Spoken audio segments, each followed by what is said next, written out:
Čaute, tu je Sofie a Žofi a radi by sme vám porozprávať čo o Holandsku, keďže sme sa tu presťahovali v júli 2025. Teraz sme tu pol roka, Žofka tu nastúpila do školy a chcela by vám povedať nejaké rozdiely so slovenským systémom. Aj na Slovensku, aj tu v Holandsku chodila do štátnej školy, takže tie rozdiely sa dajú asi lepšie porovnať. Na Slovensku sme sa hneď ráno začali učiť. Hneď. Ale tu úplne v kľude si sadneme na stoličky a pýta sa nás učiteľka všelijaké veci. Keď nám príde nový žiak, no tak hráme hru s loptou, kde sa postavíme do kruhu. A toto je tiež dôležité asi spomenúť, že Žofka má školu, ktorá má 40 rôznych národností detí. Tam je Turkov, traja, potom tam sú Arabky, potom tam je Ukrajinec, Číňan a super je, že aj každý deň máme na hodinu športovú pauzu. Vypustia nás vonku a ideme proste sa hrať. Môžeme sa hrať, máme tam futbal, volejbal, tenis, také tyčky, ktorých môžeš robiť otočky, špiruety. No a ako to je s obedmi? Nemáme. Nosíme si tam sami toast, ale máme tam fruit pauzu a to je, že proste máte ovocie. Čiže si môžeš asi vybrať z viacerých druhov, ne? Áno. Ale v lete sme mali strašne veľa ovocia a teraz tam máme pomaranče, banány a jablka. Pred vianočnými prázdninami sme dostali taký box, kde sme mali chrumky, také tyčinky a všelijaké veci. No a máte tam výtvarnú, hudobnú a takéto predmety ako na Slovensku? Nie, ale máme tam dramatickú, plávanie, techniku a to nie je úplne iná technika ako na Slovensku. Normálne prinieslo dieťa motorickú lienku. Tu bol motorček, treba nám to ale spojazniť. Trošku nám to rozbil kocúrik. Ale super je, že si môžeš vybrať všetko. A teraz napríklad v škole vyrábame kladivo a naša škola sa volá The Chameleon a teraz vyrábame takú akoby také drevo, kde je napísané The Chameleon. Takúto parádu, to je fascinátor, tak sa volá. Fascinuje to aj Dantíka. To je Dantíček.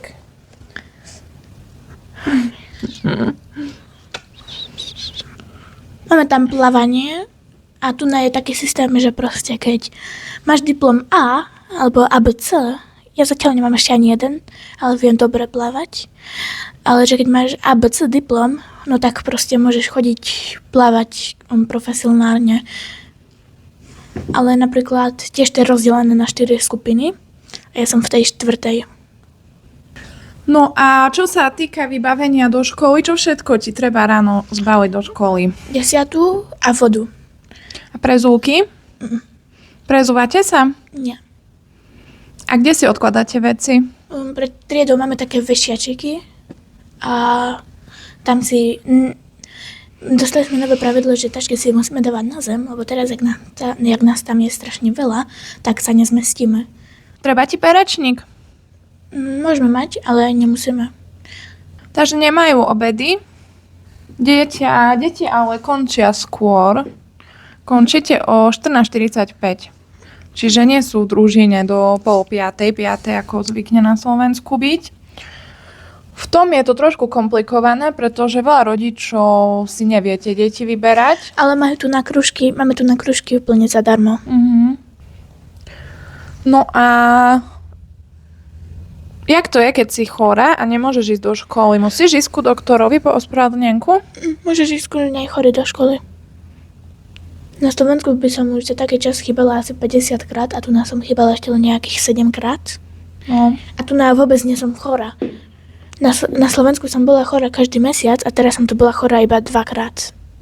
A jak to je s učiteľmi? Máš na každý predmet iných učiteľov alebo máš tých istých? Každý nás učí ten istý predmet, iba že máme troch učiteľov takých, ktorí nás učia, ale jedna tam nás učí len tak, že keď už chýba aj učiteľ, aj učiteľka a oni tu na učiteľia musia mať každý jeden deň vo týždni voľno.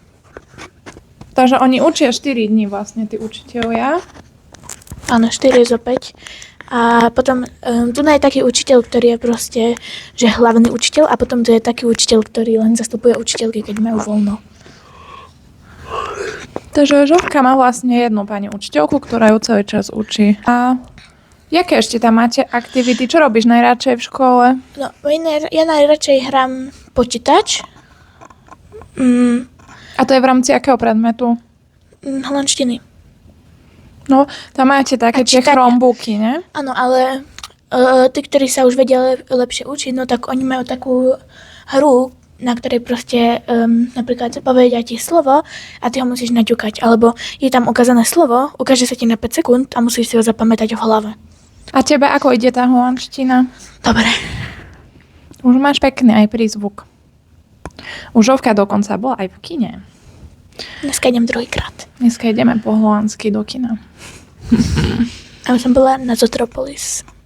Kde sa cítiš lepšie? Tu. Ale super je to, že mne sa minula kýval zub. A riaditeľka, ona má také mini kliešte, ona sa mi ho pokúšala vyťahnuť. Ale nepodarilo sa jej to. Mne sa teda tam podarilo. Teraz strašne vypadávajú zuby. Nemusí tu dieťa chodiť po doktoroch, ako na Slovensku, nemusíte zháňať ospravedlnenky, ale musíte mať fakt vážny dôvod. Napríklad prišla nás pozrieť rodina, Žovka jeden deň ostala dlhšie doma a trošku nás jazdili, ne? Že to nebol natoľko dostatočný dôvod, aby Žovka vynechala školu. Ale napríklad, keď sa necíti dobre, keď je zlé, tak sa to dá normálne ospravedlniť. Ale moja kamarátka Bela tam už sedí druhý týždeň s bolavým bruchom a učiteľka jej povedala, že nemá vynechávať školu, že proste už vynechala veľakrát školu, že má chodiť do školy aj tak, aj keď jej je strašne zle. Tu nám meškáš a nič na to nepovedia. Ja som tu na minule meškala do školy pol hodinu a učiteľka mi nič nepovedala na to. Jak by sme to celé zhrnuli, takže deti začínajú väčšinou, neviem, že ako v iných školách, ale ja si myslím, že podobne. Nezačína sa na 8, ale až na pol 9. Deti chodia väčšinou do školy na bicykloch alebo autami, že ich rozvážajú rodičia. Doprava tu je zadarmo, to tiež je dobre povedať. Doprava tu je zadarmo do 11. Do 11 rokov vybavíte si online tú kartičku, pošlete tam jedine fotku dáku z mobilu. Ale metro není zadarmo. Metro sa platí aj vlaky, ale je to so zľavou polovičnou. No ale autobusy tu chodia skoro všade. Ešte aj toto je dôležité povedať, že Žovka je vlastne v integračnej triede, to znamená, že tam chodia deti, ktoré nevedia holandsky. A funguje to tak, že jak sa rozprávate, keď si ešte vôbec nevedela, tak jak si povedala, že čo chceš? S prekladačom. Tí, ktorí majú mobily, no tak si vedia aj prekladať, iba že na začiatku nám to učiteľka ešte dovolila, ale teraz už nám to nedovolila, lebo nám to pokazil jeden, on bol nový a učiteľka mu povedala, že si môže dačo preložiť a on hral Roblox v triede a nesmie sa to. A on nám to odvtedy tak pokazil, že už sa to proste nesmie. No aj toto s tými mobilmi, jak sa to teraz vyrobilo. Dáme si mobil do takého boxu a učiteľka, dobre, že nám to nejde zamknúť na 3 zámky. Správne. No a čo by sme ešte také povedali ku škole?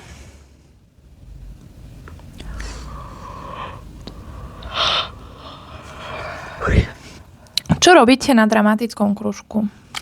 Hráme hry všelijaké.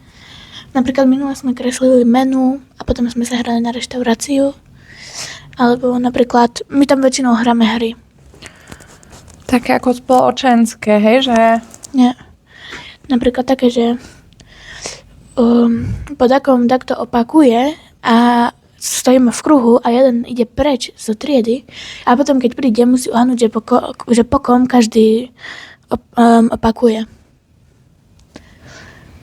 No však to je super. To je o mimike. Mimické divadlo. Máte telesnú? Áno.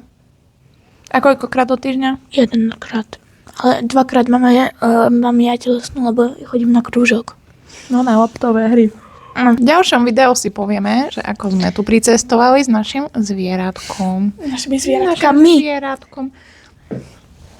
Ale mačky, psy a fretky to majú trošku komplikovanejšie a to si povieme na budúce. Tak čaute.